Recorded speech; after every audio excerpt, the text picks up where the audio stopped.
I went to a prison yard for outreach, and there I met a man who was sentenced to life imprisonment. I felt bad for him, and when I asked him why, this was his story. He was the caretaker of an ongoing building project which collapsed and claimed the lives of about 10 persons. The owner of the building, who lived outside the country, had sent him a building plan and some money for the building project. When the project started, the caretaker realized at a point that he was running low on cash and then decided to alter the plan of the house a little. That was not all. He also went for substandard materials to complete the structure. He did this so that he could have his own gain from the project. Everything was going well for him until one afternoon, while work was ongoing, the building suddenly collapsed, trapping the laborers, some of whom could not survive the incident. When the news got to the owner of the building, he was so upset. I gave you that money to start the project and expected that when it becomes insufficient, you ask for more.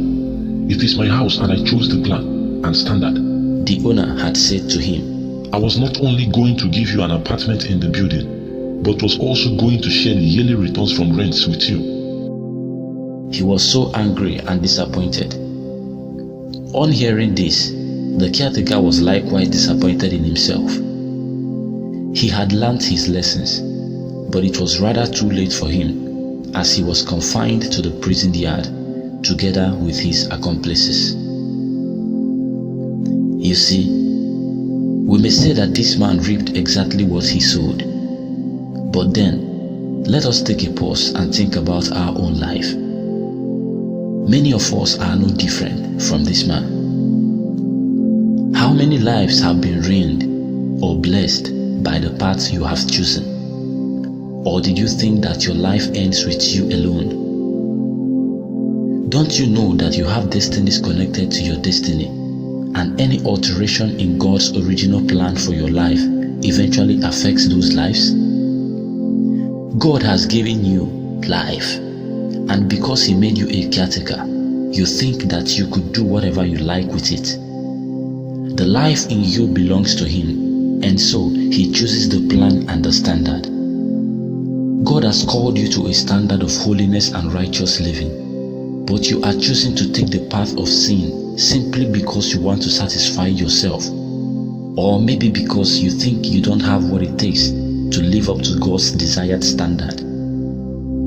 If you think you are running short of resources, simply ask for more from the one who has instructed you. God did not at the beginning give you all it takes to fulfill your assignment, so you don't end up wasting it. He gives you what you need at a time, not because He doesn't have enough, but because He wants you to always come back to Him for more. He wants you to always trust that He has enough for the assignment He has given you. You don't have to worry about your own gain, because eyes have not seen, ears have not heard, neither has it entered into the heart of man what God has prepared for those who love Him. Don't change the plan or lower the standards.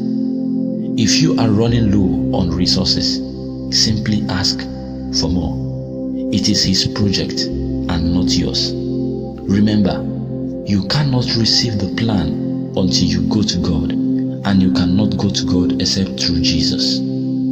I pray God teaches us by His Spirit to always come boldly before the throne of grace, so we can obtain mercy and find grace to help in our times of need.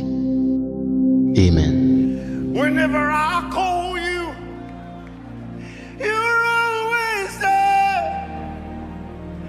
As my source, Osimiria Tata. Whenever I'm